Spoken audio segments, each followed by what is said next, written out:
जैन दर्शन हमें आत्म तत्व से मिलन कराता है। जैन दर्शन की भूमिका सर्वश्रेष्ठ इसके लिए है कि जो सत्य है वहां तक ले जाते हैं, अंतिम सत्य है वहां तक पहुंचाने का कार्य सम्यक ज्ञान यानी कि केवल ज्ञानी कराते हैं। तो केवल ज्ञानी प्रभु जो है, वितरागी तीर्थंकर जो प्रभु है, उनका यदि स्वरूप पता है तो इसका मतलब आत्मा का स्वरूप पता है। उनका स्वरूप पता नहीं है इसके लिए आत्मा का स्वरूप पता नहीं है। तो ये दोनों बात एक कैसे हो सकती है? यदि उसका स्वरूप पता है तो वो कौन है? वो कौन है? वो है कौन? तीर्थंकर है ना। हरियन परमात्मा कौन है? यदि तीर्थंकर है तो फिर उनका स्वरूप आत्मा की शक्ति, घाती कर्म का क्षय किया। तो घाती कर्म का क्षय करना वो लक्ष्य किसका होना चाहिए? जिसको अरिहंत की उपासना करनी है वो, या जिसको अरिहंत बनना है वो।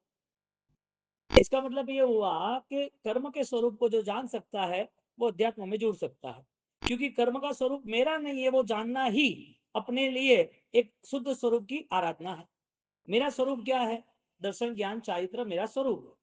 और मेरा जो शुद्ध स्वरूप है वो सिर्फ मेमोरी नहीं है, स्मार्टनेस नहीं है। मेरा जो स्वरूप है वो अनुभव है, वो भावनाएं है। अब भावना की जो भक्ति है, जीवन का जो मूल उद्देश्य है, वो कहां से प्रारंभ होता है? तो प्रश्न ये शुरू होता है कि जो क्रिया करता है, सामायिक प्रतिक्रमण औषध, सामान्य बात करते वो क्रिया करते हैं, वो क्रिया का जो धर्म है, वो क्रिया का धर्म है, वो क्रिया का धर्म बड़ा है या करुणा बड़ी है? उससे आगे जाओ कि उपदान है, पूरा 8 दिन के पौषध और तपस्या है। उनसे आगे जाओ तो बात यह है कि यदि वो क्रिया महान है तो शावक जीवन महान है या मिथ्यात्व त्याग महान है?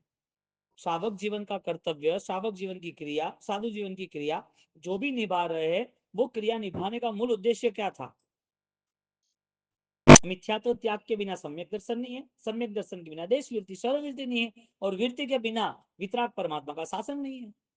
क्योंकि वितराग परमात्मा ने शासन की जब स्थापना की, तब तो साधु साध्वी शावक शाविका चार को ही विशेष रूप से उन्होंने टारगेट बनाया कि भाई तुम्हारे बिना शासन नहीं चलेगा। वो कौन? साधु कौन, साध्वी कौन, शावक कौन, शाविका कौन, वो कौन? तो फिर देवी देवता कौन? देवी देवता संघ में नहीं आते। संघ में किसका प्रवेश होता है? चतुर्विध संघ किसको कहते हैं? और यहाँ डिफरेंस ये है, संघ महान या शासन महान? यदि संघ महान है तो देवी देवता कहाँ? यदि देवी देवता का इंपॉर्टेंस है तो वितरागी जो देवादी देव है उनका इंपॉर्टेंस कितना? ये सारे डाउट्स क्लियर होते हैं मिथ्यात्व त्याग से। अब मिथ्यात्व नाम की जो अवस्था है, मिथ्यात्व नाम की जो अवस्था है, वो अवस्था यदि हमें पता ही नहीं चले तो वितराग भी हमारे लिए वितराग नहीं है, हमारे लिए नहीं है। वास्तविकता तो उनका स्वरूप ही ऐसा है। हमने प्रतिमा की जो स्थापन की है वो उस बेस पे ही की है कि ये निर्मलता है, अनंत ज्ञान का स्वरूप इसमें स्थापन करना है। उनमें ऑलरेडी तीर्थंकर पद की जो उन्होंने उपासना की थी, साधना की थी, समस्वरण में बैठे थे, ऐसे प्रभु को हम यहाँ निर्मित करते, नाम स्थापना द्रव्य भाव, ऐसे प्रभु की हम भक्ति करते। परमात्मा का स्वरूप, वास्तविकता, अस्तित्व वो तो निश्चित है, लेकिन हमारे लिए वो प्रूफ होता है कि नहीं होता है? तो सबसे पहली बात ये बनती है, कर्म का स्वरूप है या नहीं है, कर्म का फल है या नहीं है। यदि कर्म का फल है तो किसके लिए? जड़ के लिए क्या चेतन के लिए? तो ज्ञानी कहते हैं कि जब कर्म जड़ है, कर्म बलवान है, कर्म संसार है, कर्म पूरा पर्याय है, तो भी उसका बल है, क्योंकि उसका बल दिखा रहा है वो। एक व्यक्ति, उसे अपनी जान बचानी है, उसके पास पैसा भी है, वो अच्छा बिजनेसमैन भी है, मान सम्मान भी बहुत मिले है, स्मार्ट भी है, हेल्दी भी था। डॉक्टर ने बोल दिया कि ये 8 दिन से ज्यादा नहीं जिएगा। अब उसके पास सब कुछ होने के बाद भी उसका जीवन खत्म हो गया, किसके कारण? यदि कर्म के कारण खत्म हुआ तो कर्म का व्यवहार कौन से भाव में हम करके आए और कितने भाव तक होने वाला है? शुद्ध चैतन्य का जो भाव है, आत्मा का स्वरूप गया, द्रव्य सत लक्षणम, सत लक्षणम, सत जो है, सत्य जो है, सत द्रव्यम लक्षणम, द्रव्य यानी दो पदार्थ मैन है जैन शासन के। क्रिया से मिथ्यात्व त्याग होता है कि नहीं होता है? हमारा सब प्रश्न इतना है। यदि मिथ्यात्व त्याग करना है तो कौन सी क्रिया है? तो क्रिया जो करने वाले हैं उसको अनुभव हो रहा है कि नहीं हो? यहाँ क्रिया गलत है वो नहीं कह रहे, जो कर रहे हैं वो गलत है वो नहीं कह रहे, जैन दर्शन की जो बातें हैं जो ज्ञानियों ने बताई है वो गलत नहीं कह रहे। हमारी स्थिति हम क्या निर्मित कर सकते हैं। कोई व्यक्ति यदि गलत करेंसी लेके कहीं जा रहा है तो उसे कहा जाता है कि भाई ये नोट गलत है, तेरे पर गुना लगेगा, ये तो छोड़ दे, तुझे किसी ने बेवकूफ बनाया है।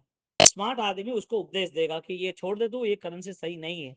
ज्ञानी हमें कहते हैं कि सावक के कर्तव्य में और साधना की भूमिका में सबसे पहली तैयारी ये होती है, मिच्छम परिहर धरह सम्मतम मन जिनानम मानम मिच्छम परिहर धरह।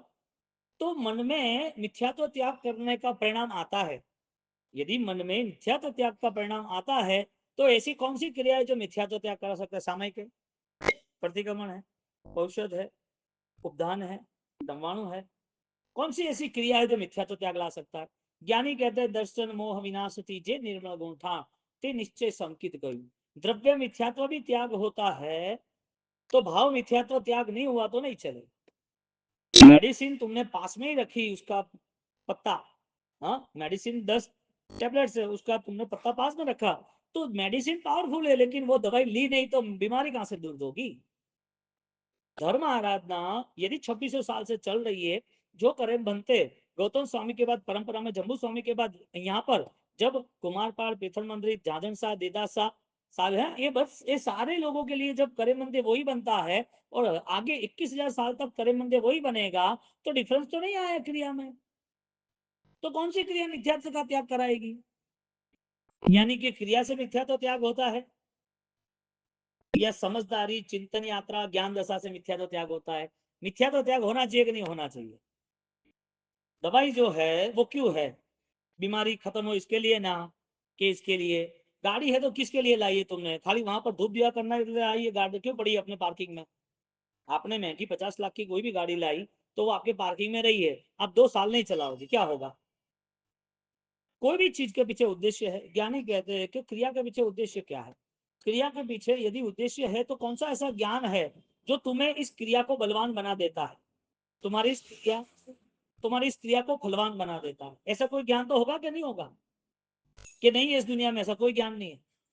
इसके लिए फोन में भी बहुत सारी मेमोरी ऑलरेडी तुम डाल सकते हो, फोन की चिप्स में भी बहुत सारा डेटा कवर हो सकता है, फोन भी ऑलरेडी स्मार्ट बन सकता है। तो सिर्फ यहाँ ज्ञान की बात नहीं हो रही है, जो उपकारी ज्ञान हो उसकी बात हो रही है। क्योंकि फोन स्मार्ट बन जाए, इंसान इंसान टप बन जाए तो क्या करना। फोन यदि स्मार्ट होता ये है स्मार्टफोन बोलते ही, और इंसान स्मार्ट नहीं बन सकता। इंसान तो उससे भी आगे चेतनावंत है इंसान तो। मानव के जीवन में चैतन्यता है। आत्मा नित्य है या नहीं है। आत्मा नित्य है वो ज्ञान है, वो समझदारी है, वो मेमोरी है। मैं आत्मा हूं वो भावना है, वो अनुभव है।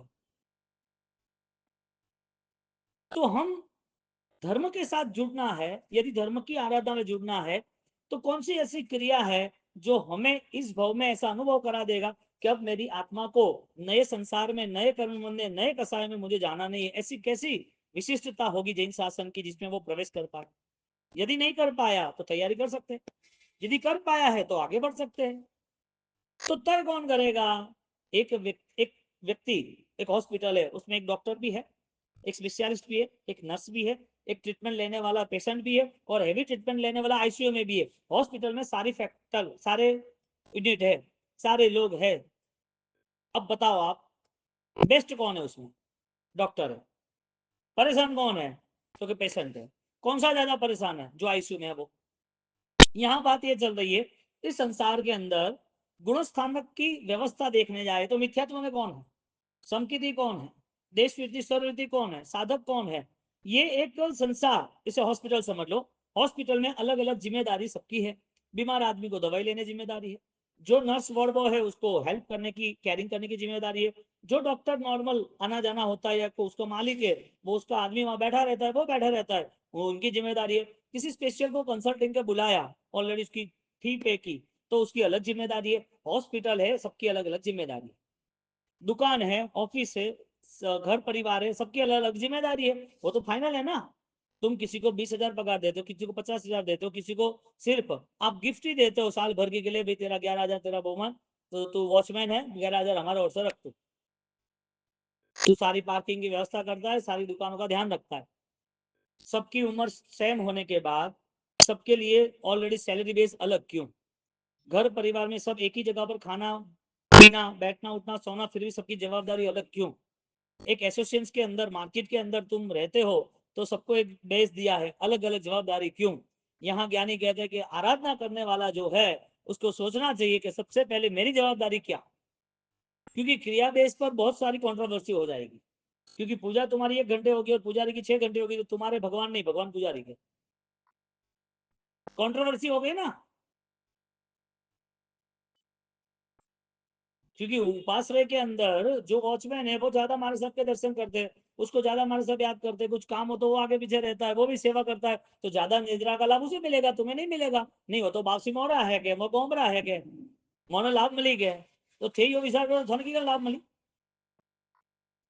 बात ये है कि क्रिया के बेस पर हम क्या स्टेटमेंट क्लियर करते हैं, क्रिया करते हमें क्या ऑलरेडी प्रॉफिट, यानी कि क्या बेस हम चुनकर क्रिया पे आगे बढ़ रहे हैं, क्योंकि क्रिया का धर्म श्रेष्ठ है, वो तो भगवान महावीर स्वामी ने कहा है, उन्होंने किया है, और परंपरा में गौतम स्वामी ने त्याग किया, चंद कौशिक ने त्याग किया, कुमारपाल ने त्याग किया, परंपरा लाइन से आप देख लो, नैना है तो उसे भी यही फील हुआ, चंदन बाला को भी यही फील हुआ, तो ये तो सब सुर सुंजी वगैरह आंखों के सामने है।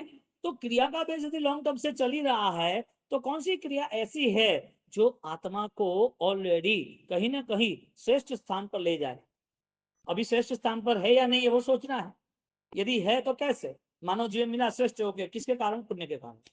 ज्ञान है किसके कारण? पुण्य के कारण। विचारने की क्षमता है ज्ञान होने के बाद, मैटर होने के बाद भी कोई निर्णय लेने की क्षमता जिसे विचार क्षमता कहते हैं वो भी है, वो पुण्य के कारण। अनुकूलता, पैसा, परिवार, मान सम्मान सब कुछ है किसके कारण? पुण्य के कारण। कर्म यदि है, यदि सपोर्ट दे रहा है तो खत्म भी होने वाला है, वो भी सोचना जरूरी है। हम क्या सोच के बैठे हैं? एकदम ओके है, सब प्रॉपर चल रहा है, बैलेंस है, पोस्ट है, सबका मान सम्मान है, ये जीवन थोड़ी है। आत्मा है वो किताबों में लिखा है, फोन में भी तुम टाइप कर सकते हो, तुम किसी को मैटर भेजना है, लेटर भेजते हो, तो लेटर भी हम भी भेज देते, लेटर के भाई ये लेटर तो पेपर में लिख के भेज देते, तो पेपर वाला वो पढ़ता है तो क्या, हाँ ये धर्म की 2 बातें लिखी है हमारे सामने। तो वो ज्ञान का व्यवहार है, वो ज्ञान का व्यवहार सिर्फ समझने के लिए, अनुभव के लिए क्यों नहीं? क्योंकि खुद को वो चिंतन मंथन करना पड़ेगा। तो बात ये हो रही है कि कर्म है या नहीं है, कर्म वाले परमात्मा है या नहीं है? जिस आत्मा को कर्म लगे है वो आत्मा कर्म वाला आज है, हकीकत में होना क्या चाहिए? यदि भव्य आत्मा है तो आत्मा भव्य भव्य बनेगा कि नहीं बनेगा, कि नहीं मोक्ष में जाएगा कि नहीं जाएगा? तो कोई मृत्यु की सैया पर है और जो परिवार का सदस्य है वो मर रहा है, उसका इंपोर्टेंस कितना है, उसका दुख वो ज्यादा इंपोर्टेंस है कि उसकी आत्मा सिद्धत्व जल्दी बने, इसका इंपोर्टेंस है, उसकी आत्मा सारे बंधनों से कैसे मुक्त हो वो ज्यादा महत्वपूर्ण है। तुम्हारे परिवार से कोई सदस्य का वियोग हो रहा है, कोई छोटी उम्र में बीमार, भयंकर बीमार है, डॉक्टर बोले कि नहीं जिएगा, तो दुखी हो जाते हैं कि 20 साल की उम्र है और ये तो अच्छा पढ़ा लिखा था ना, उसकी सैलरी 5 करोड़ की तो ऑलरेडी उसका पैकेज था, इतना स्मार्ट था, और डॉक्टर बोल रहे कि अभी 10 दिन से ज्यादा जिंदा नहीं रह पाएगा। तो घर वाले रोते हैं, क्यों रोते हैं, वजह क्या? कर्म भूल गए, ये संसार का स्वरूप नहीं है। श्रेष्ठ क्या था? उसको समाधि मृत्यु मिले, उसे आत्मा में स्थिरता मिले, उसकी आत्मा की पहचान के लिए उसे वो गुण मिले, वो सोचे कि मैं आत्मा हूं, आत्मा हूं वो मेमोरी है, नित्य आत्मा वो भी मेमोरी है, आत्मा हूं आत्मा नित्य वो मेमोरी है, मैं आत्मा हूं वो मेमोरी नहीं है, वो इमोशंस, वो भावनाएं है, वो चैतन्य का स्वरूप प्रकट करने का कोई मन हो रहा है। अब जो वियोग हो रहा है वो तो निश्चित है, किसी का 60-80 साल में, किसी का नजदीक में 20 साल में, तो जो वियोग हो रहा है वो जैन दर्शन लेके गया क्या नहीं गया? इसका मतलब जैन दर्शन समझने वाला जैन दर्शन समझा सकता है, जैन दर्शन के अनुभव में जुड़ने वाला वो वहां पर स्थिरता आती है कि भाई पूरी जिंदगी मैंने क्या किया, पूरी जिंदगी ये नश्वरता के साथ, पुद्गल के साथ ये सारा खेल खेल दिया, इसमें कुछ भी नहीं है। मैं आत्मा हूं वो मानने वाला, वो अपने आत्म चैतन्य को प्रकट करने का पुरुषार्थ करेगा, कर्म के स्वरूप से वो मुक्त हो जाए, ऐसी उसकी तैयारी है। बोलो दुख नाम का कर्म उसका है, दुख नाम का कर्म संसार का है, सुख नाम का कर्म संसार का है या नहीं है? आत्मा का कर्म कौन सा, यानी आत्मा का स्वरूप कौन सा, संसार का स्वरूप कौन सा? यदि आत्मा का स्वरूप दर्शन ज्ञान चारित्र है तो ये सुख दुख किसके है? तो आत्मा को जब इस संसार में इस व्यवहार में, इस 84 के चक्कर में, पुद्गल परावर्तन काल में यदि परिभ्रमण करना ही रहा तो किसके कारण करना रहा? कर्मों के कारण। तो मोक्ष में गए, उसके पास तो कर्म है ही नहीं, तो कहां गए कर्म? कर्म का कर्तव्य ज्यादा है कि तुम्हारा अज्ञान का कर्तव्य ज्यादा बनता है? इस संसार की स्थिति में सबसे ज्यादा रोल किसका है? कर्म का है। तो तीर्थंकरों ने कैसे क्षय किया? जो सिद्ध बने वो कैसे बने? यदि ज्ञान का है तो जवाब है कि हाँ, ज्ञानी आत्मा और ज्ञानवान है, जिनकी चेतना अपूर्व है, वो मोक्ष में गए, वहां कर्म ही नहीं है। कितने जीव मोक्ष में है? सिद्धगिरी राज पर कितने जीव मोक्ष में गए? नमो सिद्धाणम, हाँ, सिद्धाचल, सिद्ध आत्माओं को वंदन। तो वो आत्मा जब मोक्ष में गए तो भी कर्म उसको बांधेगा नहीं, कर्म उसको पकड़ के लाएंगे नहीं, कर्म वापिस वहां पहुंचेंगे नहीं, चल वापिस आ, इतने काल तो हमारे साथ रहा, वापिस रहना पड़ेगा। ऐसी दिव्य आत्मा को जब मोक्ष में जाने का हो रहा है, मोक्ष में वो गए हैं, तो ये कर्म का खेल खत्म हुआ, इसकी वजह क्या थी? कर्म बलवान है या आत्मा का ज्ञान बलवान? कर्म बलवान है या आत्मा का ज्ञान बलवान? आत्मा का ज्ञान बलवान है तो कौन सा ज्ञान बलवान है? जो तुम्हें कर्म बंद कराए वो, के कर्म निजा कराए वो? भावना क्या बनती है कि दुख दूर हो जाए इसके लिए धर्म का आश्रय लेना, कि आत्मा की स्वरूप की प्राप्ति उसके लिए धर्म का आश्रय लेना? ये होता नहीं है। कहने का मतलब तो हमें ये समझना जरूरी है कि मेरा ये जीवन सिर्फ क्रियाओं के बेस पर इतना पकड़ में क्यों है? क्रिया के बेस के बाद हमारे कसाई शांत क्यों नहीं? इतने सालों तक धर्म आराधना में जुटने के बाद धर्म क्या है उसकी समझदारी क्यों नहीं आई? यदि आज नहीं आएगी तो क्रिया ऑलरेडी हमें शरीर के बेस पर ही करनी थी कि हमें परिवर्तन के बेस पे करनी थी? तो अंत समय किसके लिए है? जब छोड़ के जाना है तो आगे जवाब किसको देना है? सारे कर्मों का फल भुगतने वाला कौन है? तो ये जो दिख रहा है वो तो पराया है, वो मानने के लिए राजी नहीं हम तो। इसके लिए कुछ न चला जाए उसके लिए हम दुखी है, कुछ है और न चला जाए उसकी रक्षा के लिए दुखी है, कुछ मिल जाए उसको पाने के लिए हर बार मेहनत करना उसके लिए भी दुखी है। यहाँ पर जिम्मेदारी निभाने के लिए चीज चाहिए, इसके लिए हमारी तैयारी जरूरी है। लेकिन ज्ञानी कहते हैं कि सारी चीजें दृष्टा भाव से होनी चाहिए, अलिप्त भाव से होनी चाहिए।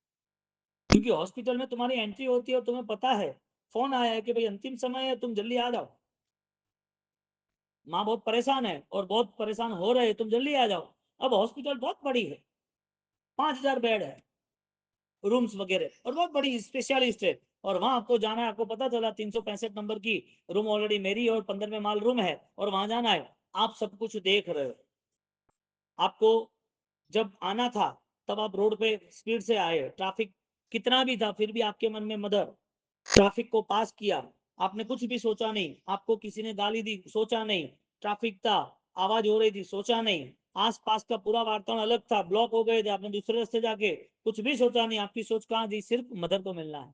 क्यों? कॉल आया है कि भाई अंत समय है, तू जल्दी आ जा भैया। और वो जा रहे हैं, और वहां एंटर होने के बाद इतने स्पीड से जा रहे, सब एम्बुलेंस पड़ी है, उसको कोई लेना देना नहीं, कौन सी एम्बुलेंस है, कौन सा नंबर है, वो ऊपर जा रहा है, लिफ्ट कितनी है कुछ लेना देना है, कौन सी लिफ्ट मुझे जल्दी ले जाएगी, सीधा पहुंचता है, उसे सब पता है, आसपास कौन खड़ा है वो भी लेना देना नहीं, 20 नंबर का 15 नंबर का बटन दबाओ, मुझे 15 फ्लोर पे जाना है। वहां जाने के बाद सारी रूमें है लेकिन नंबर 365, 365 नंबर में मुझे जाना है, वहां पहुंच गया, मम्मी को मिला। घर से निकलने के बाद मम्मी तक पहुंचने के लिए बहुत सारी चीजें थी, एक भी चीज में उसने मन लगाया? जरूरी तो था ना, गाड़ी भी जरूरी थी, लिफ्ट भी जरूरी थी, कॉल भी जरूरी था, चलना भी जरूरी था, ये सब जरूरी था ना, कि नहीं था? ज्ञानी कहते संसार में सब जरूरी है, लेकिन वो सारी चीजें तुम्हारी पल में छूट जाए ऐसा व्यवहार करना, ये सब आज छोड़ के चिता पर बैठना नहीं है। लेकिन मेरी आत्मा अनंत ज्ञान स्वरूप है, परमानंद स्वरूप है, तो मेरी आत्मा का स्वरूप पाने के लिए मेरे पास बेस कौन सा? यदि जिंदगी भर में बाह्य भावों में रहा, आज भी धर्म क्रिया ज्यादा है लेकिन बाह्य भाव भी ज्यादा है, तो सबसे पहले धर्म क्रिया का व्यवहार करना था कि बाह्य भाव से मुक्त होने का व्यवहार करना था? एक आदमी दुकान कर रहा है, दुकान का इन्वेस्टमेंट कर रहा है, तो इन्वेस्टमेंट करना वो जरूरी था, इन्वेस्टमेंट करके खाली दुकान को दिखावा करना जरूरी था कि दुकान का प्रॉफिट होना जरूरी था? बिजनेस का प्रॉफिट जरूरी था, सिर्फ इन्वेस्टमेंट जरूरी था? बाह्य भावों की स्थिति है, इसके लिए उसको कसाई पकड़ लेते हैं। धर्म क्रिया के बाद भी उसके मन की परिस्थिति बदलती नहीं है, धर्म परिणाम होने के बावजूद भी उसके अंदर कसाय का स्वरूप बढ़ता जा रहा है, तीव्र भाव से बढ़ता जा रहा है। इसके लिए त्याग यदि फलदायक है तो राग का त्याग होगा। फिर से त्याग यदि बलवान है, त्याग यदि फलदायक है, तो राग का त्याग होगा। राग के परिणाम, आसक्ति के परिणाम जो है उसको छोड़ने के लिए वो तैयार होगा। क्यों? क्योंकि राग की और त्याग की दोनों परिभाषा, दोनों का परिणाम उसे पता है कि क्या रिजल्ट आने वाला है। अब राग दशा के साथ पूरा व्यवहार हो रहा है तो फलीभूत कैसे रहेगा? तुम गटर है और गटर के अंदर तुम कितना भी अच्छा पानी डाल दो, गटर के अंदर तुम कितनी भी अत्तर की बोतल डाल दो, गटर के अंदर कितना भी धुआं कर दो, स्मेल क्यों नहीं आएगी? वजह क्या? उसका स्वरूप है कि गटर यानी गंदगी, वहां बदबू आने वाली है। यहां पर संसार की पूरी स्थिति परिभ्रमण की है। संसार यानी कि मन के परिणाम के कसार, जहां लालसा आसक्ति छोड़ नहीं रही, जहां भय है, जहां पर ऑलरेडी सारी अवस्था 18 पापों से तीव्रता से जुड़ी है, तो वो मिथ्या अवस्था सहित 18वां पाप मिथ्या, तो मिथ्या अवस्था सहित जितना कुछ भी हो रहा है वो सब निष्फल है। मिथ्या अवस्था से जितना भी हो रहा है सब निष्फल है। अब करना के नहीं करना, तो बोले कि बस करना तो चाहिए, नहीं करेंगे तो कुछ तो मिलेगा, करते रहेंगे तो कुछ तो धर्म होगा, आज नहीं करेंगे तो कब करेंगे, ये हमारी मेंटालिटी बन जाती है कि हम नहीं करेंगे तो कब करेंगे। ज्ञानी कहते नहीं करेगा तो चलेगा, लेकिन करेगा तो परफेक्ट है। नुकसान 10 बार करना या नुकसान ना हो ऐसा करना। बिजनेस 1 बार किया, 2 बार किया, 3 बार किया, तीनों बार नुकसान हुआ, नहीं बिजनेस करते रहो, कभी तो प्रॉफिट होगा ना। बिजनेस करना वो जरूरी था या समझदारी के साथ करना जरूरी था? कोई डॉक्टर है इसका मतलब ये नहीं कि ट्रीटमेंट ले लेना, देखना पड़ता है वो स्मार्ट है कि नहीं, वो डॉक्टर उसका यश नाम कर्म है कि नहीं है। वो डॉक्टर यदि 3 दिन में बीमारी खत्म करता है तो बरोबर है ना।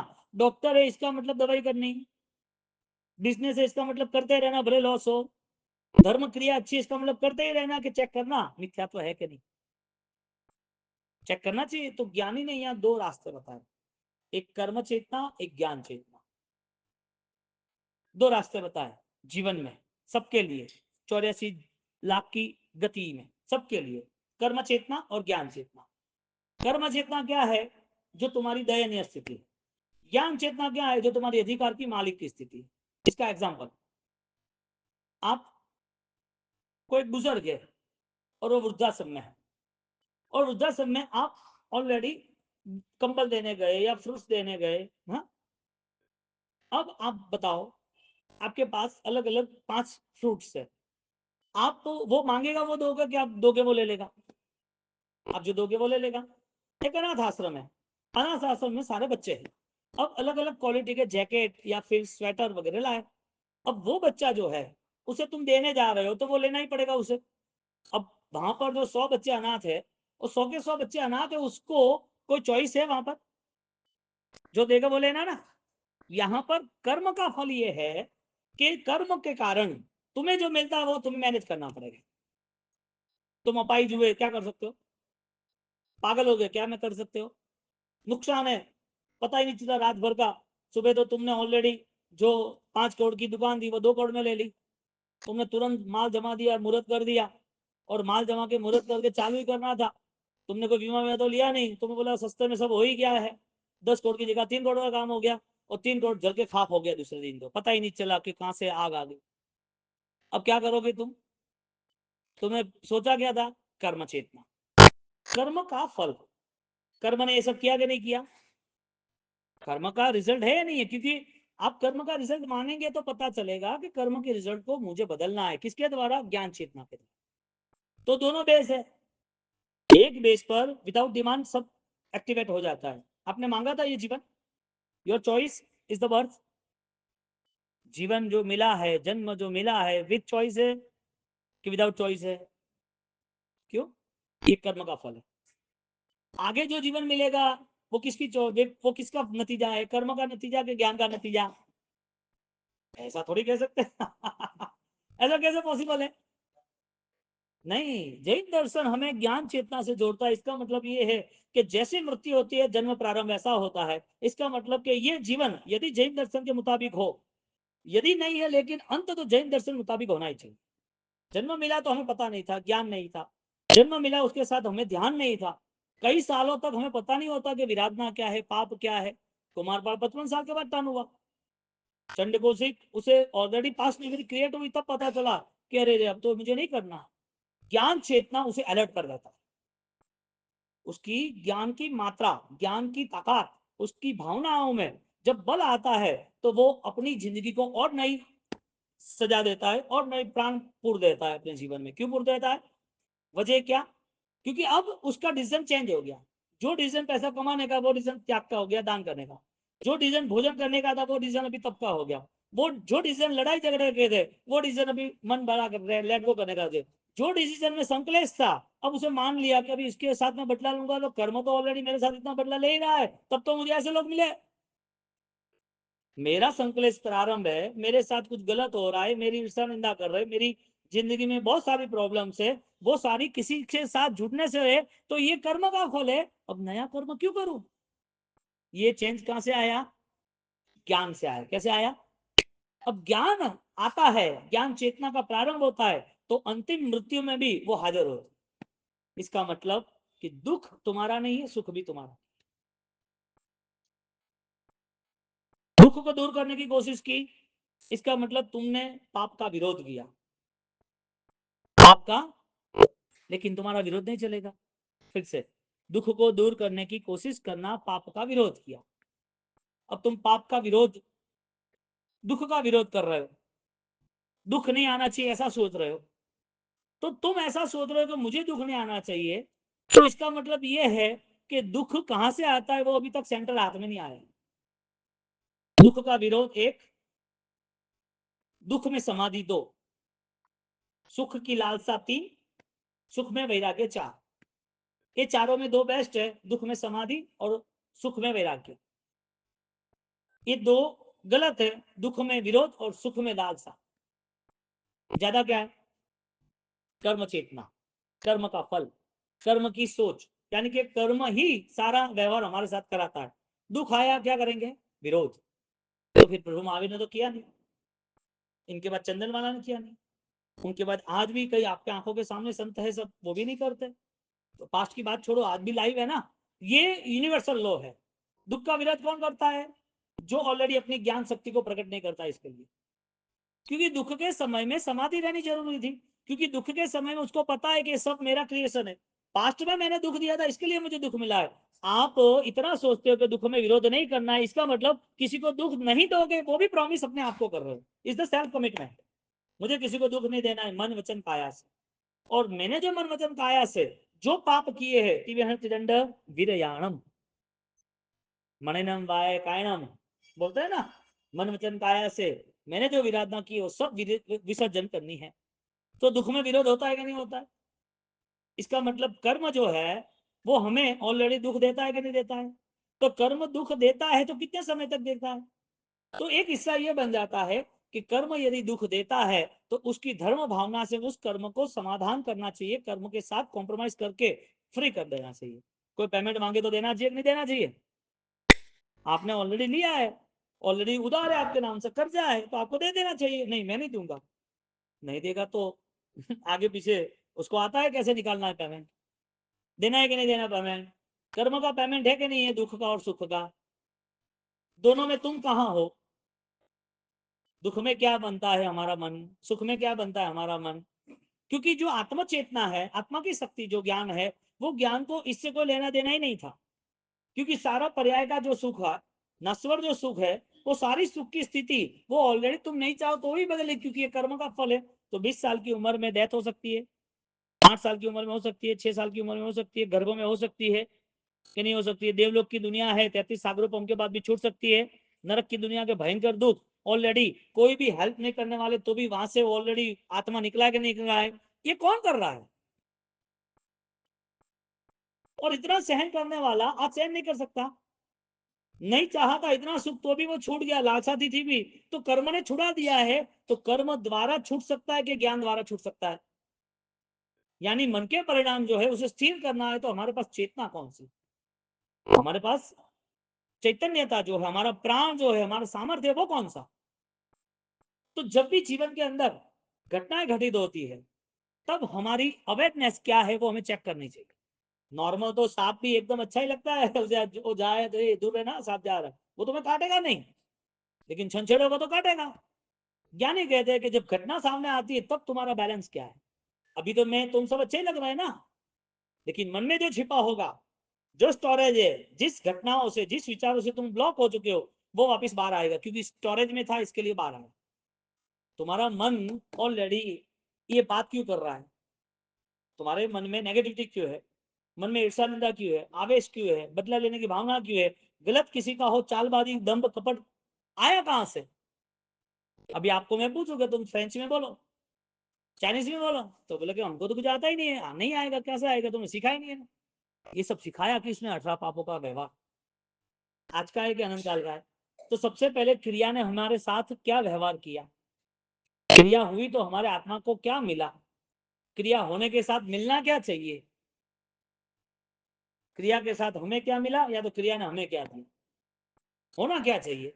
यहाँ पर सनत चक्रवर्ती का जीवन हम देखने जाए, सनत चक्रवर्ती का, तो वो ऑलरेडी पसीने से लथपथ एक्सरसाइज कर रहा है, यानी कि वो ऐसी बात आती है, वो उठ रहा है, उठने के बाद जा रहा है, तो दो देव वो आ रहे हैं, और आने के बाद उनसे पूछ, उनको देखने के लिए आ रहे हैं, तो कि देवलोक से आए हम, क्या बात है, तुम्हारे रूप की चर्चा हो रही है, इसके लिए हम आए। 4 फैक्टर याद रखना है, दुख में विरोध या दुख में समाधान, सुख में लालसा या सुख में वैराग्य, और क्यों। यदि नहीं है तो फिर अच्छी बात है, सामने रखो कर्म का स्वरूप, पल में लहू का पानी बना देगा, तुम्हारे हाथ में है। तुम्हारा डायरेक्शन चेंज हो जाएगा, विजन चेंज होगा, आप चलते हो और आपको दो दो दिखेगा, आप ऐसे चलते रहोगे, आपको पता नहीं चलेगा, बैठे बैठे एकदम सर दर्द हुआ और चेक किया तो अंदर क्लॉट है, एक ट्यूमर है, आप चेक कराओ तो तुरंत ऑपरेशन, आपको पता भी नहीं घर वालों को, और आप तो बैठ गए, डॉक्टर ने बोला कि मैं तुम्हारा फैमिली डॉक्टर, तुम्हें पहले करना, किसी को बोलना नहीं। पल में ये सब हुआ है कि नहीं हुआ है? यानी कि मृत्यु आती है तो ही होता है, उसके पहले भी होता है। कर्म का फल है नहीं है, तो फिर कर्म का फल नहीं है वो मानने वाला वो बदलाव में नहीं आएगा। कर्म का फल है वो मानने वाला कर्म नहीं बदलेगा, कर्म तो ऑलरेडी बदलते रहे। नरक में किसने बदला? देवलोक की दुनिया छोड़ के आए, किसने कर्म बदला? मानव जीवन चला जाएगा, कौन कर्म बदलेगा? यानी कि कर्म तो ऑलरेडी ऑटो सिस्टम है, तुम चाहो कि नहीं चाहो बदलने वाले। परिस्थिति यह बनती है कि कर्म को बदलने के लिए मेरे पास धर्म है तो मैं गलत हूं, सुख दुख के लिए मैं धर्म करूं तो मैं गलत हूं, क्योंकि धर्म मना कर रहा है, दर्शन मना कर रहा है, ज्ञानियों का बहुत स्पष्ट है कि तुम्हें कर्म के साथ रहना नहीं है, कर्म के साथ रहना संसार है, कर्म के परिणाम भुगतना, सुख दुख के, वो पूरा आनंद काल तुमने व्यतीत किया, वापिस वहां क्यों जा रहा है तू? तेरी आत्मा का स्वरूप तो आनंद ज्ञान है। तो द्रव्य का लक्षण बताए, सत द्रव्यम लक्षणम, उत्पाद द्रव्यम इति सत। अभी ये भगवान ने बारसा सूत्र में, कल्प सूत्र में, गंधर्वाद में, उपनयवा विगमयवा धुएवा ये बात करी है, जो ठाठ से सुनता है ना चतुर्मास में कल्प सूत्र, तो क्या बात आती है? गंधर्वाद में क्या बात आती है? गौतम स्वामी को क्या समझाया? उपनयवा विगमयवा धुएवा, तो है क्या ये परिभाषा? आत्मा की स्थिति को समझाने के लिए इस 3 चीज को समझाया, 2 चीज को, टोटल 3, द्रव्य गुण और पर्याय। सनत चक्रवर्ती के पास जब वो देव खड़े हैं, और जब देव खड़े हैं, देव कहते हैं कि तुम्हारा रूप गजब का है, हमारे वहां तो बहुत चर्चा हुई, लेकिन अभी क्या है, आप आओ बाद में, श्रृंगार करके मैं निकलू तब देखना। चक्रवर्ती का जीवन, Z+ सिक्योरिटी, पावरफुल, देवी देवता भी ऑलरेडी उनकी सुरक्षा करे, पुण्य निधि कहते हैं उसको, इतना पावरफुल व्यक्ति चक्रवर्ती, 14 रत्न 9 निधान, और 6 खंड का अधिपत्य भुगतने वाला, उसके शरीर में कीड़े किसने डाले? किसने डाले? वो तैयार होके आता है, और तैयार होके आता है तो जो देव चमक लेके आए थे, अब वो चमक बिना के, यानी के अभी नीरस हो गए। जो देव पहले खुशी से आए थे, अब वो नाखुश है गए। चक्रवर्ती पूछ रहा है क्या हुआ, तुम्हारा मुंह उतरना उतर गया गया? अरे कुछ नहीं, अभी मजा नहीं है गया, हमने सब सुना था लेकिन सुना सुना ही रह गया गया। होता है ना ऐसा कई बार, भगवान की पहली देशना थी, लोगों ने सुनी, लोग खुश हुए, लेकिन मतलब नहीं सुना, किसी को वृत्ति का परिणाम ही नहीं हुआ, किसने अपनी ज्ञान चेतना को जागृत ही नहीं किया। अपनी ज्ञान चेतना जागृत होती तो फर्क पड़ता ना। और जब चक्रवर्ती को पता चला कि मेरे मुंह में से कीड़े निकल रहे, मेरे शरीर में कीड़े आ गए, अब मैं खत्म हो जाऊंगा, सट जाऊंगा मेरा शरीर। जो इतना पावरफुल एम्पायर खड़ा किया, जिसके पास 90 करोड़ सेना तो साथ में चलो जीतने के लिए, 6 खंड। हाँ, आज का जो भरत क्षेत्र है ना, आज का भरत नहीं, भारत नहीं, एशिया नहीं, ये वर्ल्ड है वो नहीं, ये तो सिर्फ 5 योजन, 526 योजन का भरत क्षेत्र। आज की जो दुनिया ऐसी 100 दुनिया है, 100 वर्ल्ड, एक है वैसा भारत नहीं।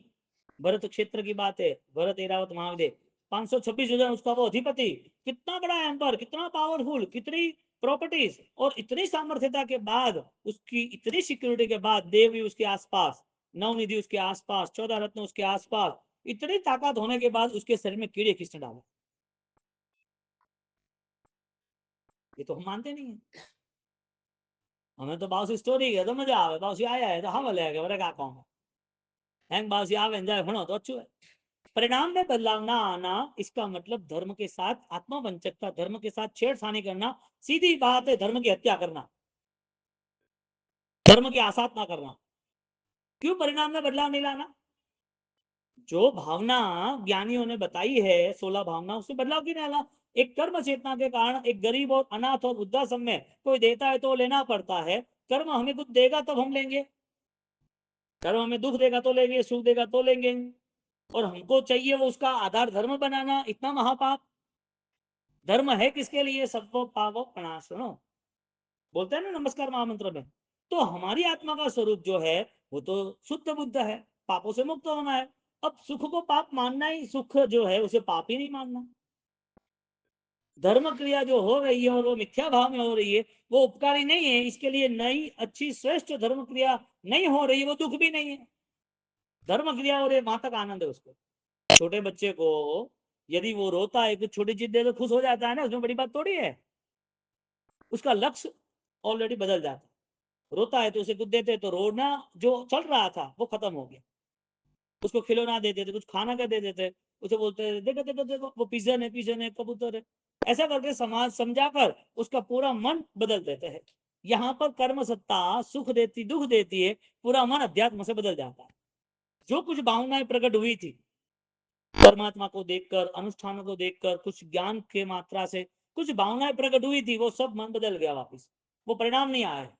यानी कि कर्मों ने ऐसा ऐसा व्यवहार दे दिया, सुख देने के बाद धर्म नहीं हो रहा है तो दुख नहीं है, सुख मिलने के बाद उसे ऐसा लग रहा है कि धर्म का प्रभाव आनंद है। धर्म का प्रभाव सुख के साधन है, धर्म का प्रभाव शरीर की शांति है, धर्म का प्रभाव हेल्थ अच्छी हो, धर्म का प्रभाव तुम्हारा मान सम्मान रहे, कि धर्म का प्रभाव मिथ्या तो त्याग होना चाहिए। क्या मान रहे? मान्यता में ही पाप है। जो गटर है उसमें कितना भी डालो, उस गटर में सब कुछ ऑलरेडी गंदगी है। एक कर्म चेतना कर्म तुम्हें दे रहा है, ज्ञान चेतना तुम चाहो वो मिलेगा। ज्ञान चेतना तुम्हें इंजीनियरिंग करनी है, डॉक्टरी करनी है, सिविल सर्विसेज, आईएएस आईपीसी करने है, तो तुम्हारी चॉइस है ना। ज्ञान चेतना वो तुम्हारी चॉइस के ऊपर डिपेंड्स है। कर्म फल चेतना वो तुम्हारी चॉइस, विदाउट चॉइस सब कुछ होता है। जन्म यदि विदाउट चॉइस मिला है, कर्म ने दिया है, तो मृत्यु कर्म देगी या तुम तय करोगे?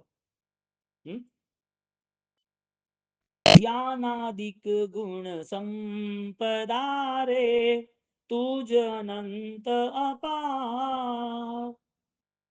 ये देखना था, अनंत अपार किसकी? ज्ञानानंद किसके? स्वयं के। बोलो, प्रभु को जिसने स्वीकारा है, प्रभु को जिसने पहचाना है, वो अपने आप को पहचान सकता है कि नहीं पहचान सकता? यानी कि हमें हमारा स्वरूप नहीं पता है, उसका फाइनल रिप्लाई ये है कि हमने प्रभु को नहीं पहचाना। वितराग का शासन है, राग का व्यवहार समाप्त होता है, और वो अपनी सुख की व्यवस्थाओं में पण लालसा मुक्त रहता है। आपको कुछ चाहिए तो आप अपने हिसाब से कुछ मांगोगे या कर्म देगा उसमें ही आप संतोष मानोगे? कर्म जो दे रहा है इसी तरह जीना है कि तुम्हारी इच्छा से तुम्हें कुछ चाहिए। कर्म कर्म चेतना ये है कि गरीब अनाथ उसको जो मिल रहा है उसमें संतोष है। ज्ञान चेतना ये कि तुम्हें जो चाहिए वो तुम ला सकते हो, पा सकते हो, मालिक बन सकते हो। ज्ञान चेतना है तुम समाधि में रह सकते हो, कसाई मुक्त हो सकते हो, परिणाम की शुद्धि हो सकती है। ज्ञान चेतना है कि तुम्हें परमात्मा का परम तत्व का अनुभव हो सकता है, अंतर में परम ज्योति है वो स्पर्श हो सकती है, वो तुम्हारी चॉइस है।